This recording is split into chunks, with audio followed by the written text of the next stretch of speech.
Nimoy, who was born in Boston, Massachusetts in 1931. One funny thing that I learned was his dad was a barber and ran a barber shop down in Boston, and apparently when his son became known as Mr. Spock from this series, one of the most popular haircuts that he offered in his shop was a Spock cut. Leonard started off in the movie business at an early age. He was just about 20 when he appeared in, where's the posters? When he appeared in two films, uncredited. They were just bit parts. This was Queen for a Day in 1951, and the second film that he made an appearance in, and this was a very episodic piece based on a radio program.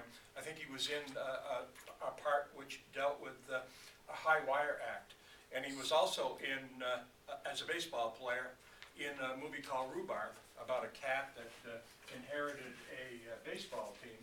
I think Leonard thought he was going to become a big star with about the third feature-length film that he was in. It was made by a guy by the name of Jack Broder, and it was called Kid Monk Baroni. And Nimoy played a kind of a street tough who became a professional boxer. A couple of, well, known actors at that time, Richard Rober and Bruce Cabot were the nominal stars, and Nimoy was the pivotal lead as far as the focal point of the film was concerned. But that didn't have a life at the movie theater, and Nimoy was back playing bit parts relatively soon in things like Francis Goes to West Point. These movies are not exactly things that you're going to win Oscars for, or maybe get into the big leagues as far as the movie business is concerned. Same goes for make an appearance in Zombies of the Stratosphere. At least he's in the sci-fi genre. But Republic serials were pretty laughable affairs, especially towards the end of their existence in 1952 would be pretty close to that. But he did play an alien in that serial. He goes for a stint in the military, and then he's back doing bit parts, and then he starts really getting involved with television, and he did an incredible amount of television. And also appeared in a couple of indie films, but you're talking about a period of probably pretty close to 12 years that he was appearing on television.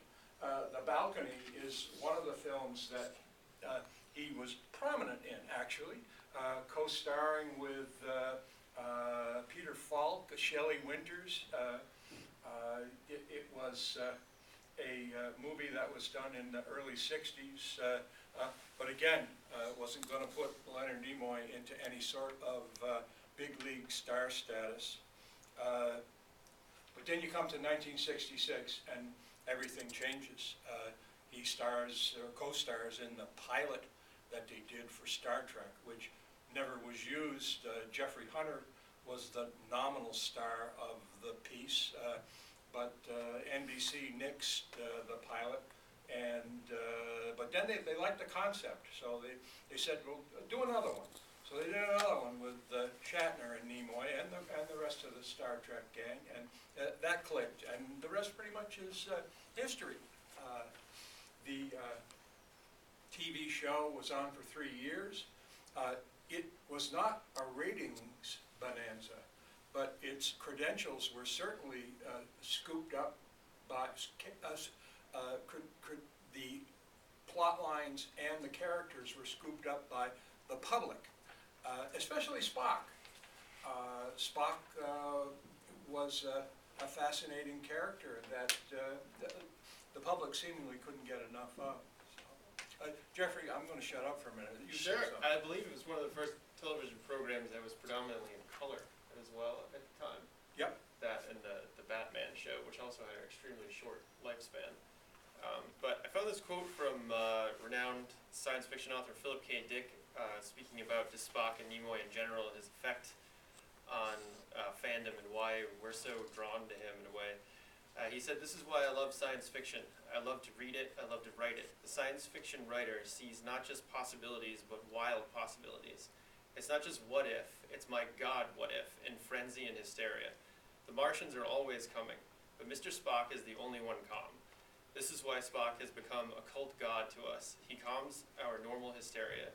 He balances the proclivity of science fiction people to imagine the impossible. Spock is always right, even when he's wrong. It's the tone of voice, the supernatural reasonability. This is not a man like us, this is a god.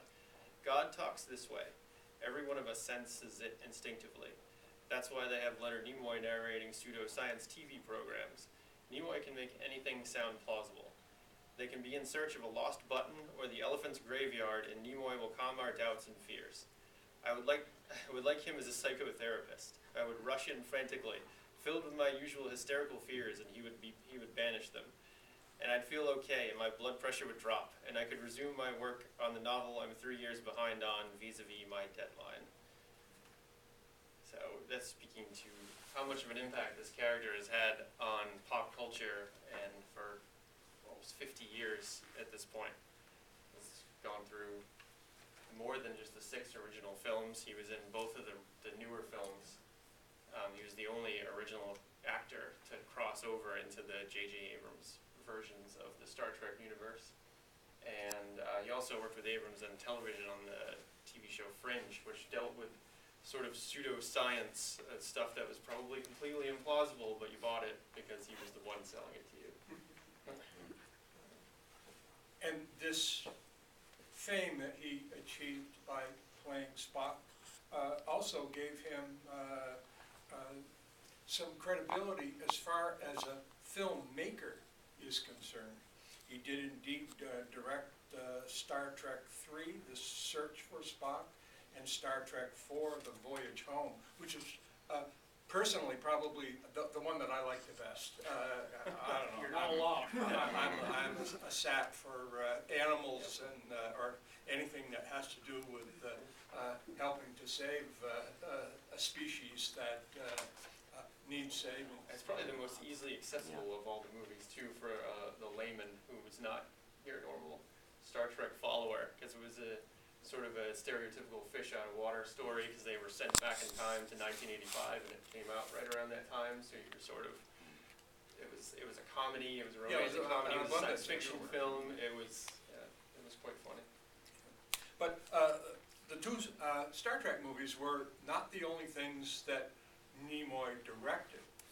He also directed a little ditty in 1987 called 3 Men and a Baby, which that year was a humongous hit. It was an Americanized version of a French film, which had some popularity in the subtitled avenue of filmdom in this country, but the Americanized version was huge hit. But then, strangely enough, he's not permitted to follow that up with anything really spectacular. And he directs 2 other movies, or 3 other, pardon me. The Good Mother, which is represented here, and it's actually called on the poster, a Leonard Nimoy film, which starred Diane Keaton. It was a romantic drama. Funny About Love, which starred Gene Wilder, and that was a romantic comedy.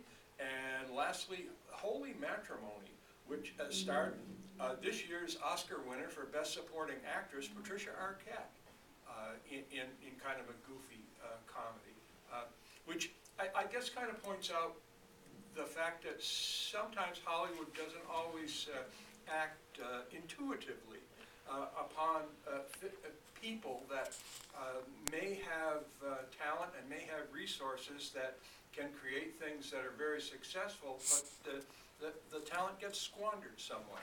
But it was very prolific, Mr. Nimoy. He was an author, published 7 books of poetry, 2 memoirs, one in 1975 called I Am Not Spock, which I guess created a couple of waves within the Trekkie community, and but 10 years or 20 years later, he's back. I am Spock, which apparently cleared the air a little bit. And he also did a book which demonstrated his love for photography. It was called the Full Body Project, and I guess it was an exhibition and it was full. This is plus-size people that he was photographing. These were not models that generally adorn the fashion runways of the world. But apparently he was, I don't know as I've ever seen samples of his photography. In fact, I'll be very candid with you. I've learned a lot in the past week or so since we decided to do this. I was totally and utterly unaware about Leonard Nimoy's accomplishments. He was the host of a popular TV show, In Search Of, and he was also a supplier of voice acting. He did video games, documentaries, and animated features, Including most Atlantis: The notable Lost Empire. Transformers, the movie.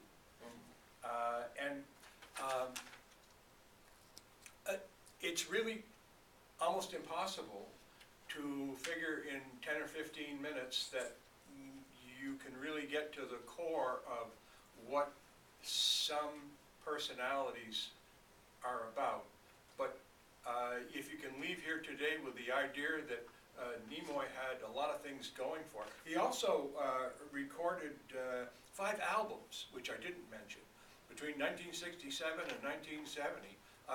He sang. I was not aware of He did that. sing. Like, Yep.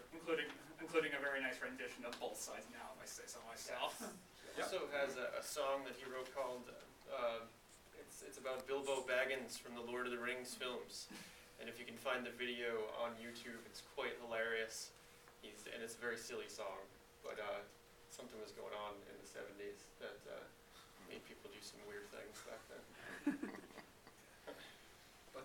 But would anyone like to comment on what you've seen or what you know about Leonard Nimoy? Well, I will say what I heard on several occasions watching this movie. Leonard Nimoy, he'll never die as long as you remember. And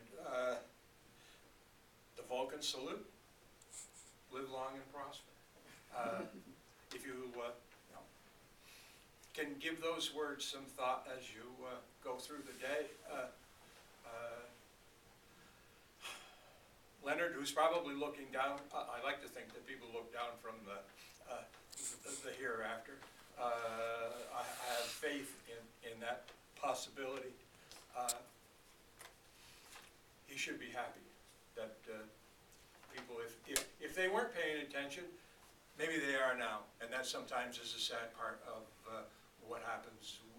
People in life, it takes death to maybe alert you to what indeed they accomplished. So I'm pleased that you came today. I hope you enjoyed the movie and what little Jeffrey and I could embellish it with. Come again, please. Would you say that this is, the death of this character might be one of the handful of most impactful character deaths in film or anything that we've ever seen because of just how long the character had been around at that point in time and how much of part of the lexicon it had become and is still is today. Because back then we didn't learn things before movies came out. Nobody knew what was going to happen.